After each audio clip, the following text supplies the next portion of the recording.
Okay. Hi everyone, welcome to Ranker's World.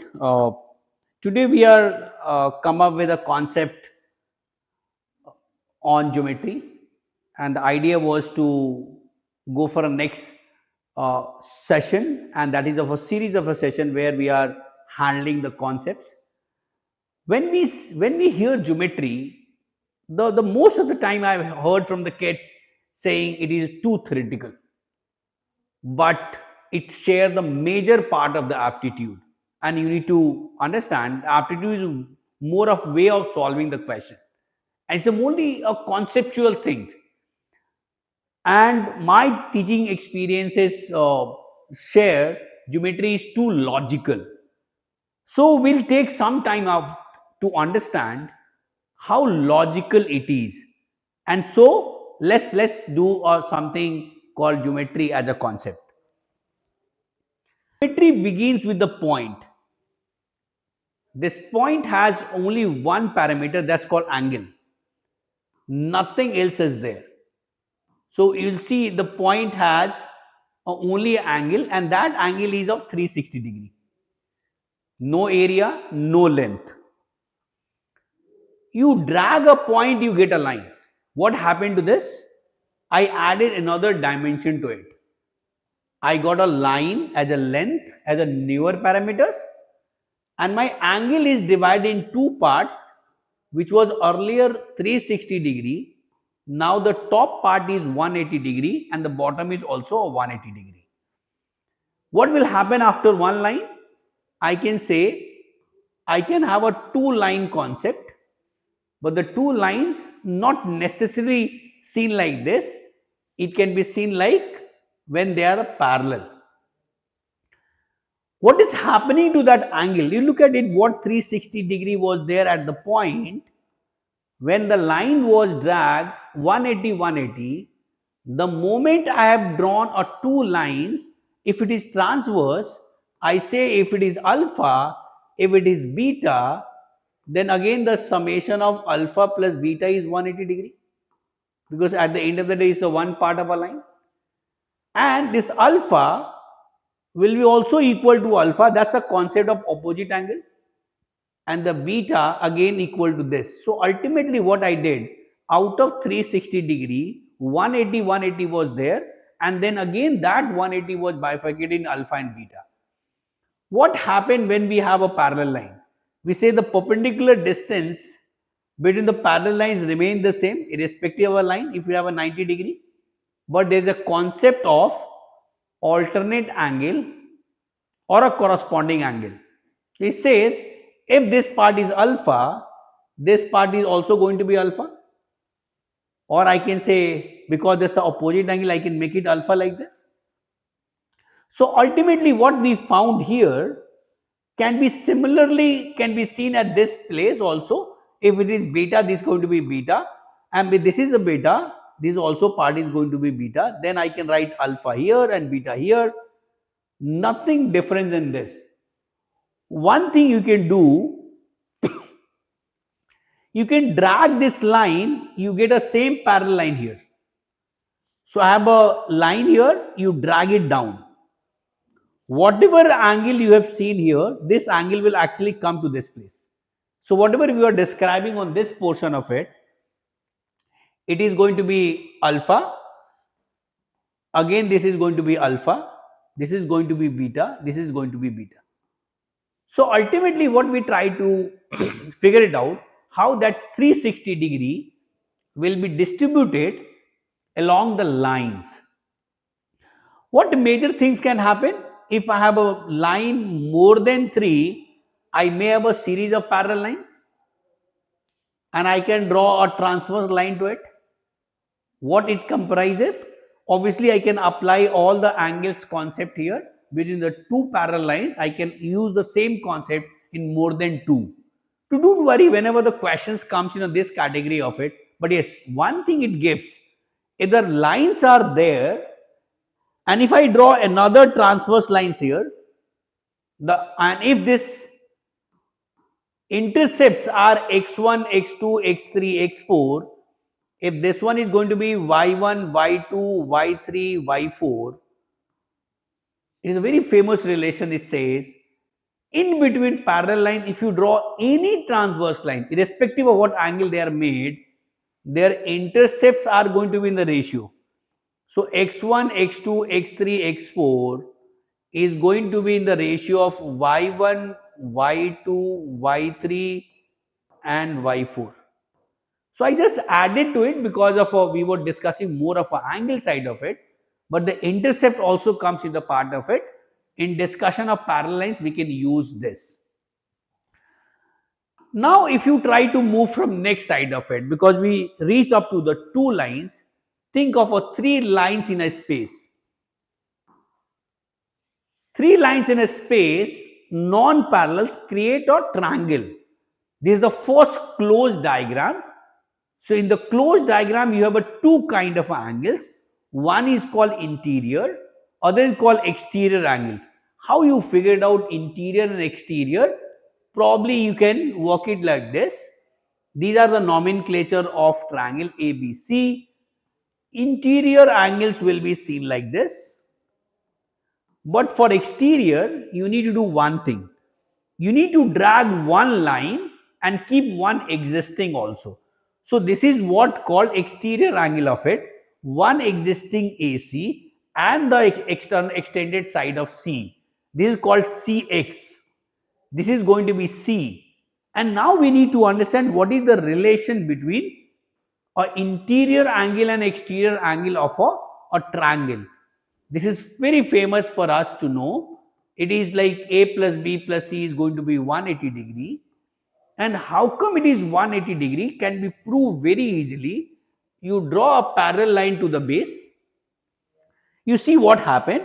If I draw, when I drew a parallel line to the base, this A remains A. But look at this. This is going to be a corresponding angle, and this B will actually station here.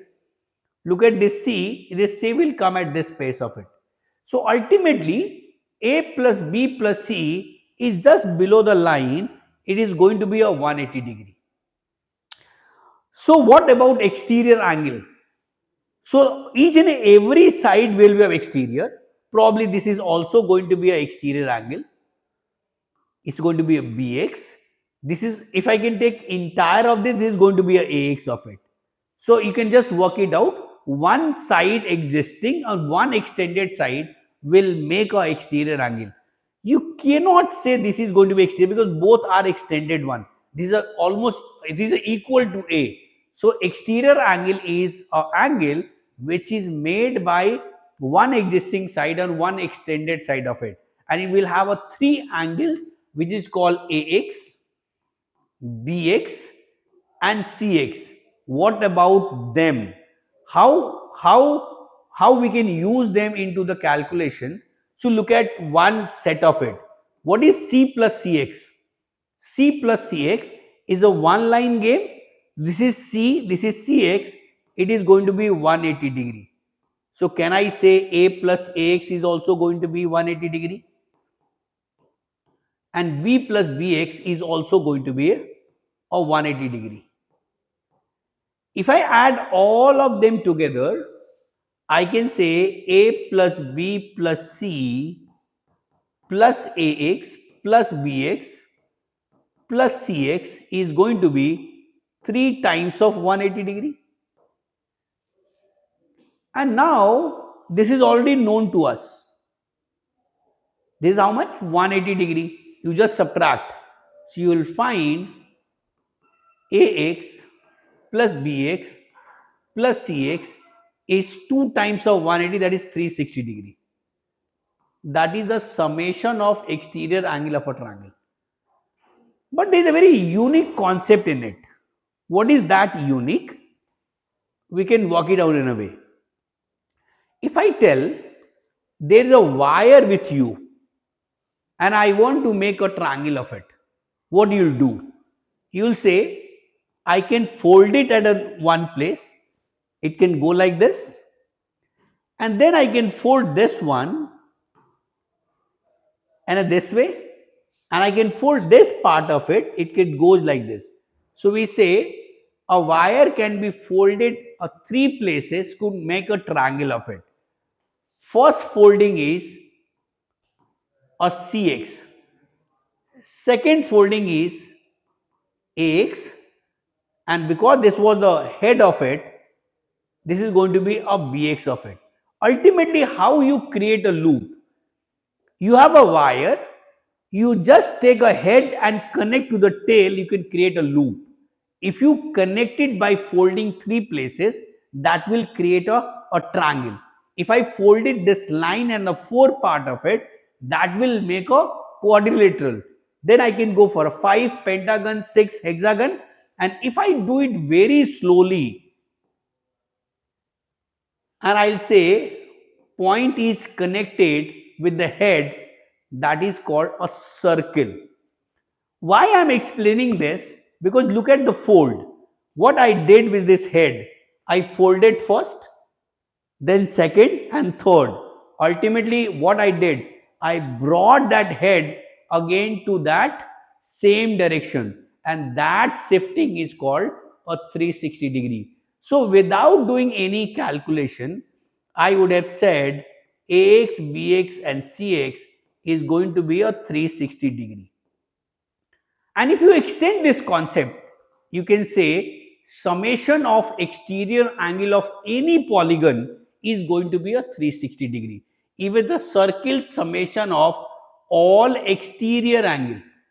These are exterior angle concept. Summation of all exterior angle even in circle is also going to be a 360-degree. How you can use it into the question? Let me draw an example for you. So I'm just taking a concept, and concept is saying I am drawing a hexagon. What is the summation of exterior angle of a hexagon? Your answer will be 360, because now you folded the line into 6 places and that will give you a summation of exterior angle. But I'm just saying, okay, let's assume this is an n-sided polygon. N-sided polygon will have n interior angle, and all the interior angle will also have a exterior angle, because the way we saw in the triangle, A will have AX, B will have BX, C will have CX. Similarly, all the interior angle, like this interior is there, you extend this, this is going to be a exterior angle for this one. So summation A1 plus A1x, A2 plus A2x, and if I go dot dot, if I say AN plus ANX, that is what going to be n times of 180-degree. And why it is 180? Because one interior and one exterior is always 180-degree. And then from the concept of rotation of a line, we are very much confident summation of exterior angle of any polygon is going to be 360-degree. So if I just take it out A1x, A2x and 2ANX, and I take summation of it and bring the other side of it, then I can say A1, A2 to AN, it is nothing but we have left with the summation of interior angle of a polygon. That is nothing but 1 n into 180 minus, because summation was 360, so I need to subtract 360 here. So I can write summation of interior angle of a polygon is nothing but n minus 2 into 180-degree, and that is what the formula we have memorized it for a long. This is no longer formula for you because you prove it for yourself. So that's why if I just say this is where you can understand the concepts of angles in any of the concept, any of the figures which we find in geometry, that you are more confident of it and you don't have to memorize anything. So you have an interior angle, you have exterior angle, you have a parallel concept, and you also understood how the point to circle a concept of geometry arises. This is it for today. We'll meet for a next session with the next concepts.